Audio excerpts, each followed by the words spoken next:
नमस्कार मु रोशन खुंटिया स्वागत करुच्ची गरीब स्वर स्वतंत्र उपस्थापना कार्यक्रम जनता चाहे जवाब। दीर्घ 15 दिन धरी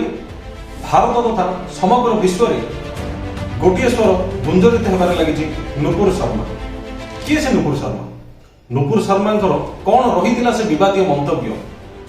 विभिन्न गणमाध्यम हो इलेक्ट्रोनिक्स मीडिया को आरंभ कर प्रिंट मीडिया एवं वेब पोर्टाल पर्यंत सबुआड़े गोटे खबर नुपुर शर्मा विवादित बयान विस्तृत प्रश्न करने पूर्व मु अभिनंदन देवाक चाहिए आमर भारत वर्षर से समग्र आमर गोटे संप्रदाय मुसलमान भाई मान से महान वकालत करुथिबा ओवैस साहब को एवं से सोशल मीडिया रे ट्विटर फेसबुक माध्यम रे समग्र आरोग्यन देश को आमंत्रण दे भारत विपक्ष रे स्लोगान देवा पई कहिदिबा प्रत्येक राजनेता मान सतरे भारत रे गोटे छोटिया चिंगारी को किभली भाव रे समग्र विश्वव्यापी डंकार लहक देवा शिखाई देइचंती एही मान प्रकृत रे कौन थिला कौन से विवादीय बयान देइथिले नुपुर शर्मा। नुपुर शर्मा को भाषण को से दिन जदि कोट करने को चाहिए आमे तो प्रकृत रे नुपुर शर्मा कौन कही पैगंबर मोहम्मद को मु यार अर्थ यह कहवा चाहूनी जे नुपुर शर्मा संपूर्ण रूप से ठीक अच्छा किंतु टिके चिंता करवा जदिओ से किसी मंतव्य देइथिले संपूर्ण रूप से आमे ताकू शुणा चेष्टा करवा संपूर्ण रूप से आमे तार जांच पड़ताल करने को चेष्टा करवा केवल गोटे नुह गोटे पक्ष नुपुर शर्मा विरोधाभास आसिला परे आउ गोटे पक्ष एभली भाव दीर्घ दिन धरी आमर चैनल को विभिन्न संप्रदायर विभिन्न लोक मानकर बहुत गुड़ाए मेल मेसेज आसी जहाँ प्रश्नवाची सृष्टि करुच्ची सेथि सकाशे आज आमर टीम बाध्य है जे यही स्वतंत्र उपस्थापना कार्यक्रम रे यही विषय को रखा तो विभिन्न इमेल माध्यम एवं मेसेज माध्यम आसीथिबा प्रश्न को आपन सामने रखिया चाहिए सी एपरी भाग में किसी प्रश्न करते जे समय रे नुपुर शर्मा विरुद्ध रे स्वर उत्तोलन होची समग्र देश में अग्निकांडर भयावह दृश्य देखा मिलूँ से समय रे भारतर विश्व हिंदू परिषद बजरंग दल राष्ट्रीय स्वयंसेवक संघ एमाने सब करुछंती कौन एमाने कहीं आग को आसी मुसलमान मान विरुद्ध स्वर उत्तोलन करूना अग्निकांडर जवाब एमाने कहीं देना मु कहवाक चाहिए एठी गोटे विषय प्रत्येक व्यक्तिर कार्य है मो निज धर्म को मु रक्षा करी मोर जदि घरे मोर जदि परिवार किसी जदि असुविधा हो मो परिवार किए जदि आंगुड़ी उठाऊँ तो से जेभली भाव में मु सामना को आसूची तार से व्यक्तिर सामना करने ठीक से ही प्रत्येक हिंदूर प्रथम कर्तव्य है निजर धर्म बचाइबा एवं निज धर्म पर निजे स्वर उत्तोलन करवा विशेषकर आक्रोश भाव में आमको विरोधाभास करने किसी आवश्यक नुह किंतु तथापि सबु प्रकार जेमिति भाव में विशेषकर ये जो नुपुर शर्मा केस हो एवं नुपुर शर्मा केस को भारतर बाहरी पठाई भारत थिबा मुसलमान जो सिंपति आनिबा से विषय रे हो ए सबुर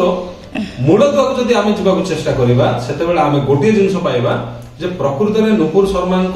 बयान टी कौन थिला से दिन इंटरव्यू रे से कौन मंतव्य देथिले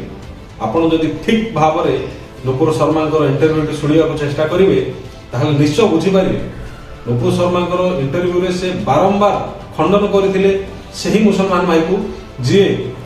हिंदू देवादेवी उपर अश्लील भाव में भाषा प्रयोग करथिले हिंदू देवादेवी को लाछन लगाइथिले एवं ताकू खंडन करिया को जाय ताकू कोर्ट करिया को जाय नुपुर शर्मा यही बयान देथिले एवं से बारंबार से जिंस कहउथिले आपण हिंदू देवादेवी उपर एपरी शब्द प्रयोग करिवा बंद करंतु नचे मु जदि आपण को कुरान रे लेखा जाइथिबा शब्द को बाहर करिबी पैगंबर मोहम्मद को विषय में जदि कहवा आरंभ करिबी ताहाले किछि ठीक हेबो आ जदि आपण जदि या को जदि विरोध करूछंती ए खंडन करूछंती ताहाले मते प्रमाण दियंतु जे एभली भाव रे किछि लेखा हेइथिला कि नाही से निजर मंतव्य से प्रकाश करि नथिले नुपुर शर्मा केवल कुरान रे लेखा जाइतिबा किछि शब्द को से परिप्रकाश करिथिले गणमाध्यम ଏବଂ ସେହି ଶବ୍ଦକୁ ତୋର ମର୍ଡର କରି ବିଭିନ୍ନ ସମ୍ପ୍ରଦାୟର ଲୋକମାନେ ତାକୁ ବାହାରକୁ ଭାରତ ବାହାରକୁ ପଠାଇ ଏବଂ ଭାରତ ବିରୁଦ୍ଧରେ 12ଟି ଦେଶ ଆସିଥିଲା ଭାରତକୁ ଏ ବୟାନ ପାଇଁ ନୁପୁର ଶର୍ମାଙ୍କୁ ମାଫି ମାଗନ୍ତୁ ଏବଂ ଆରେଷ୍ଟ କରନ୍ତୁ ବିଭିନ୍ନ ପ୍ରକାର ନୁପୁର ଶର୍ମାଙ୍କ ବିରୁଦ୍ଧରେ ବିରୋଧାଭାସ କରି କହିଥିଲେ। କିନ୍ତୁ ଚିନ୍ତା କର ସମସ୍ତେ ଆମେ କରୁଛନ୍ତି କ'ଣ ଏବଂ ଏଭଳି ଭାବରେ ଯେଉଁ ମିଥ୍ୟା ଅଭିଯୋଗ ଏବଂ ନୁପୁର ଶର୍ମାଙ୍କ ଉପରେ ଚାପି ଦେଇ ତାଙ୍କୁ ପ୍ରେସରାଇଜ କରି ଯେଉଁ ଖଣ୍ଡନ କରାଗଲା ଏବଂ ତାଙ୍କୁ ମାରିବା ପାଇଁ ଧମକ ଦିଆଗଲା ଏବଂ ଯିଏ ନୁପୁର ଶର୍ମାଙ୍କର ଗଳା କାଟି ଆଣିବ ତାକୁ ପୁରସ୍କାର ଦେବା ପାଇଁ ବୋଲି ଯେଉଁ ଫତୱା ଜାରି କରାଗଲା ସେଥିପାଇଁ ଦାୟୀ କିଏ? ଆମର କ'ଣ କିଛି କର୍ତ୍ତବ୍ୟ ନୁହଁ? ତ ପ୍ରକୃତରେ କିଭଳି ଭାବରେ ଆମେ ଏ କାର୍ଯ୍ୟକୁ ଆମର ହିନ୍ଦୁ ଦେବାଦେବୀ ମାନଙ୍କ ପ୍ରତି ଅପମାନ କରୁଥିବା ପ୍ରତ୍ୟେକ ବ୍ୟକ୍ତି ଫ୍ରିଡମ ସ୍ପିଚ ନାଁରେ ଯେଉଁଭଳି ଭାବରେ ହ୍ୟୁମାନ ରାଇଟ୍ସ ଭାରତରେ ଚାଲିଛି ଲୋକମାନଙ୍କ ଭିତରେ ଯେଉଁ ବିଶୃଙ୍ଖଳା ସୃଷ୍ଟି କରାଯାଉଛି ମାଇନରିଟି ସମାଜକୁ ବିଭିନ୍ନ ପ୍ରକାର ରାଜନୀତି ନେତା ଏବଂ ରାଜନୈତିକ ପାର୍ଟି ଯେଉଁ ୟାକୁ ସପୋର୍ଟ କରି ଏଥି କେବଳ ହଙ୍ଗାମା ସୃଷ୍ଟି କରୁଛନ୍ତି ସେମାନଙ୍କୁ ଆମେ କିଭଳି ଭାବରେ ସମାଜରେ ସମାନତା ଆଣିପାରିବା ପ୍ରୟାସ କରିବା ଆପଣମାନେ ନିଜେ ୟାର ଚିନ୍ତା କରି ବୁଝିପାରିବେ ଏବଂ ମୁଁ ଆପଣମାନଙ୍କୁ ଆଗ୍ରହ ରଖିବି ୟାର କିଭଳି ଭାବରେ ଆପଣ ମୁକାବିଲା କରିବେ କେମିତି ଆମେ ନୁପୁର ଶର୍ମା ଯଦି ଭୁଲ ଅଛନ୍ତି ୟା ନୁପୁର ଶର୍ମା ଯଦି ଠିକ ଅଛନ୍ତି ଆମେ ନିଜେ ବିଚାର କରିବା ଏବଂ ପ୍ରକୃତରେ ଆମର ସପୋର୍ଟ କାହାକୁ ରହିବ ଆମେ କେମିତି କିଭଳି ଭାବରେ ସ୍ୱର ଉତ୍ତୋଳନ କରିବା ଏ ବିଷୟରେ ମତାମତ ଆପଣମାନେ ଆମକୁ କମେଣ୍ଟ ମାଧ୍ୟମରେ ଦେଇପାରିବେ। ଗରିବ ସ୍ୱରର ନମ୍ବର ଅଛି ହ୍ୱାଟ୍ସଆପ୍ ନମ୍ବର ଅଛି ସେଇ ନମ୍ବର ମାଧ୍ୟମରେ ଆପଣ ମେସେଜ କରିପାରିବେ ଏବଂ ଆମର ଯେଉଁ ଇମେଲ ଆଇଡି ଅଛି ସେ ମାଧ୍ୟମରେ ଆମକୁ ମଧ୍ୟ ଯୋଗାଯୋଗ କରିପାରିବେ। ତତ୍ସଙ୍ଗେ ସଙ୍ଗେ ମୁଁ ଆପଣଙ୍କ ପାଖରେ ପ୍ରତିଜ୍ଞାବଦ୍ଧ ଭାବରେ ଆପଣଙ୍କୁ କହିବାକୁ ଚାହିଁବି ଆପଣଙ୍କର ମତାମତ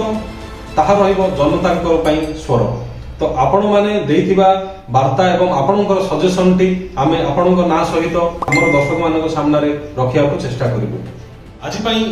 ଆଜିର କାର୍ଯ୍ୟକ୍ରମକୁ ଏଠି ସମାପନ କରୁଛୁ। ନମସ୍କାର। ଗରିବ ସ୍ୱର ସାଧାରଣ ଜନତାର ସ୍ୱର।